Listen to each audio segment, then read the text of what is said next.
defrost control in a walk-in freezer. And these have been popular for a while now. You see a lot more of these in a factory unit rather than those Paragon ones with the metal gear-driven control, which has been used for years. These are pretty easy to change out. From the factory, they put them all on this little standoff board. 4 screws. And then when you buy a new one, it comes, with a kit, which comes with the box that the new one is snapped down into. But you can just quickly just unsnap and take them out. So you can change them out, or just so when you buy them, you can use them back in the OEM location.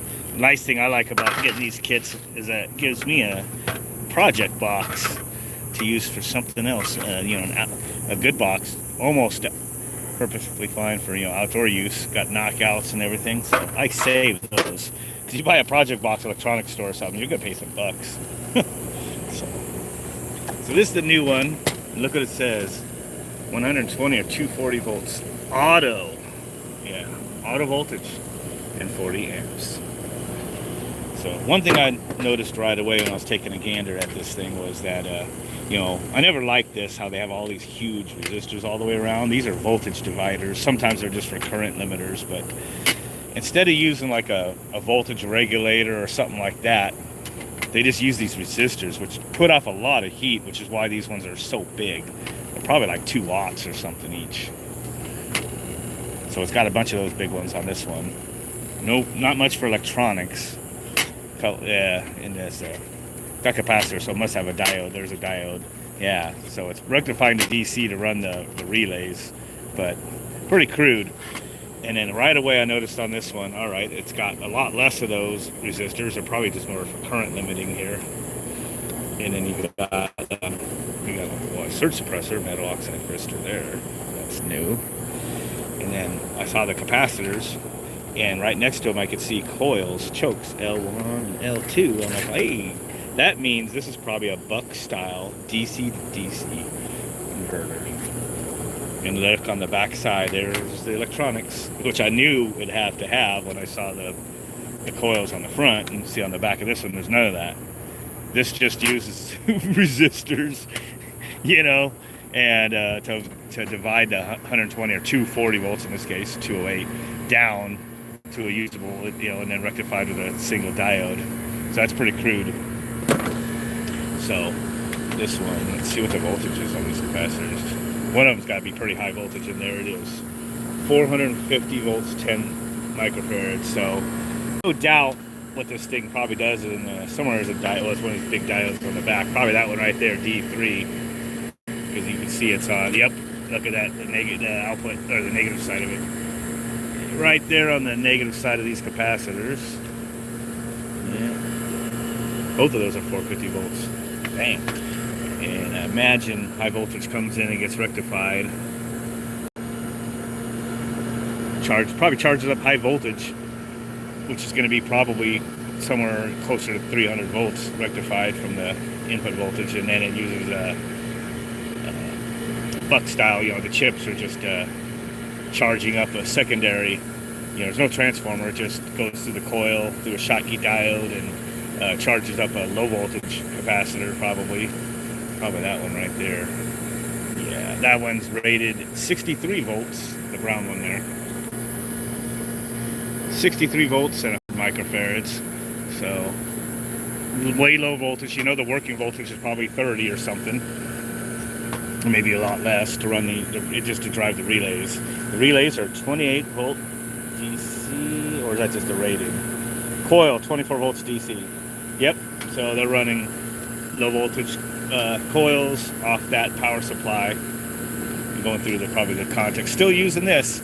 Man, just one step further, they could just go to a completely solid state timer and just use a microprocessor. Those microprocessors that I buy from Microchip that I use in my project, for me, buying them one at a time or a couple at a time, they're not even $2. So, but you still want to use this. I guess this is just dummy proof for people out in the field.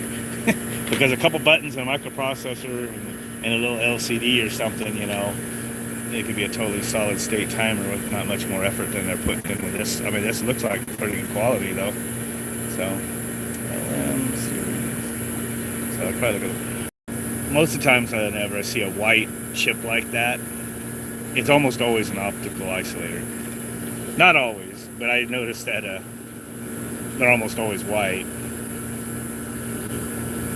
And white ones are also used for other circuits, but I'll look that up. 4N35, I think that says. My eyes aren't as good as they used to be. So, oh well, get ready to hook it up. Pretty cool. So, yeah, I just wanted to do a little bit of show and tell on that before I put that in there. And going to be replacing that and the low pressure switch. Both were sticking yesterday. And oh yeah, when I got here this morning, remember I got defrosted this unit last night. Guess where the timer was sitting? Again, right before it's getting ready to have to start working the switches and push. There's just a button in there.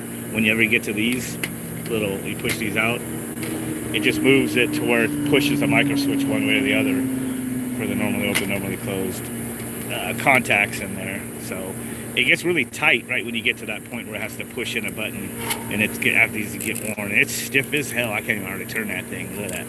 The new one, this is how you advance it. So, say that's our defrost time. It gets stiff, but it should still go. See, there it went. It didn't take that much effort, and then that's past it. Let's do another one. So, let's be real careful doing it, but that's the way they say to advance it. There we go. I'd probably almost recommend advancing it, and then setting those buttons just so you don't have to work them gears, because you could risk stripping the gears if you go too fast on these. But this one here is just totally screwed. Look, it doesn't even, it's fucked. Look at that strip, it's jumping gears right now. I put those in and it'll probably advance. Oh man, it's still got thrashed gears. It won't even advance without the button. See, this is totally trashed. That's where it stopped. And I'm sure if I move it, put my hand on the outer ring, I'll get it broke loose like I did yesterday. It's still, look at that, it is so trashed. 4N, oh, you looked it up for me? That's awesome. 4N35 is an opto isolator. Thanks. That's awesome, brother. Thanks. Oh, I kind of figured it might be. Opto isolators are nice because they just isolate one circuit from another with no electrical connection. So basically it's like putting power to a diode. The diode makes light, and then you have a photo transistor near it that conducts basically by, when it receives light, it biases its transistor with light. So, and it closes the circuit, collector emitter usually, or you have a triac output or whatever. Yeah, so for some reason they wanted an opto isolator between something on here. And it's a good idea because it'll protect. If you have any weird, say if these relays are flipping back and forth, they when a relay opens, they put out a lot of high voltage from the magnetic field collapsing, and they can fry sensitive electronics. So with a surge suppressor and like a photodiode or something, which is just a transistor basically, then you won't have to worry about that. Your sensitive electronics is powering a light, an LED basically. That's all it ever sees. Cool. Yep, and so that sucker's trashed. Sometimes I'll keep stuff just to take parts. I recycle a lot of electronics. I have boards I take home, and capacitors are one of the more expensive things to get if you buy electronics. More than chips, a lot of times. They're not always, but sometimes they are. So I'll take out capacitors that are still good, and you put them on my circuit boards. I'm just trying to, regulate a 5-volt power supply or something on a project. So it saves me some money. All right, I'm gonna get to it, guys. So, catch you later.